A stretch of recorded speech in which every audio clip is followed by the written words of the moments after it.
Salut à tous les amis, j'espère que vous allez bien. Bon, petite story, je vous invite à regarder ma story.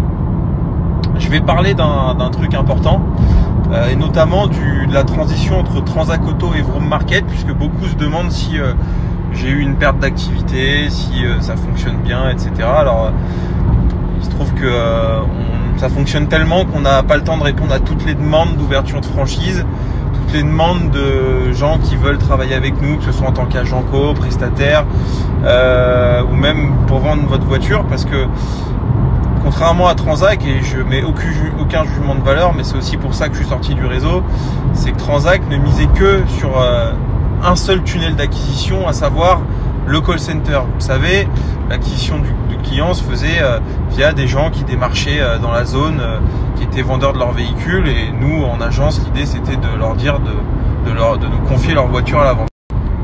Vous le savez, le démarchage téléphonique est extrêmement encadré, et il y a des nouvelles lois qui vont être mises en vigueur, qui sont déjà en vigueur et qui vont être mises en vigueur, qui visent à obtenir le consentement de la personne avant de la démarcher. Enfin, c'est très très compliqué. Donc on sait, et puis c'est un modèle qui est très concurrentiel. On a plein d'acteurs, il y a Simplicicar et Wigo pour ne pas les citer, et donc forcément dans une zone, quand tu auras un Ewigo, un Simplicicar, un Transac Auto, bah, le mec, quand il va se faire démarcher 4 ou 5 fois, il va péter les plombs, et de toute façon on ne pourra plus le démarcher de la même manière. Donc nous, avec Vroom, sans tout vous dire, on mise sur des tunnels d'acquisition qui sont différents. On mise sur de l'organique, ça veut dire que on veut que les gens viennent naturellement chez nous pour nous confier leur véhicule, et donc c'est en ces points-là qu'on veut se différencier. Et encore une fois, je mets pas de jugement de valeur en disant c'est mieux que Transac Auto, parce que la vérité c'est que ça a très bien marché pendant 1 an et demi en ce qui me concerne, et ça marche certainement encore beaucoup pour les autres. Mais nous, on veut faire les choses un peu différemment, sinon aucun intérêt. Et donc pour revenir à ce que je disais, c'est que non seulement j'ai pas eu une perte d'activité, mais je suis très fier de vous annoncer que j'ai vendu mon équipe, et notamment mon père, puisque c'est mon père en plus qui a fait sa première vente à Étampes. Pour vous raconter rapidement l'histoire de mon père, c'est que je suis assez fier du fait qu'il travaille maintenant avec moi, puisque travailler dans l'immobilier à Bordeaux, et bon, ça se passait pas très bien parce qu'on le sait, l'immobilier c'est devenu très compliqué.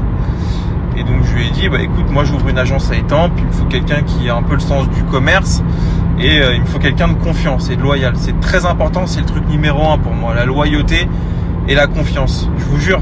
Et bon, naturellement, il est venu me rejoindre. Pour vous donner quelques chiffres, on a ouvert lundi dernier officiellement l'agence. On a à peu près 20 voitures en annonce, peut-être un peu moins ou un peu plus, je crois que c'est les chiffres. Et on a vendu notre première voiture. Je dis on, mais je m'attribue pas le mérite, c'est vraiment mon équipe sur place, qui est en plus une super équipe. Je ferai une vidéo avec eux s'ils sont à l'aise avec ça, parce que bah voilà, c'est des jeunes, ils sont dynamiques, c'est impeccable. Et donc ils ont vendu leur première voiture aujourd'hui. Donc ça y est, la machine est lancée. Ça avait pris un peu de temps parce que vous le savez, j'ai acheté les bâtiments, les murs, et donc ça avait été un peu repoussé parce qu'il y avait eu les ponts du mois de mai. Ma banque a mis du temps à rédiger les offres de prêt, etc. Mais ça y est, là on est lancé, et bon, bah, maintenant ça va dérouler. On va être un peu freiné par le mois d'août, mais c'est quand même pour vous dire que a priori, premier mois d'ouverture, je vais peut-être pas être rentable. Je vais pas être rentable ce mois-ci, mais le mois prochain, je risque d'être déjà rentable. Et c'est fou parce que quand tu te dis, normalement une boîte c'est rentable au bout de déjà 6 mois, c'est extraordinaire si tu es rentable. Mais moi, je suis déjà rentable au bout de 2 mois, parce que on maîtrise tellement notre sujet, et c'est instantané la rentabilité.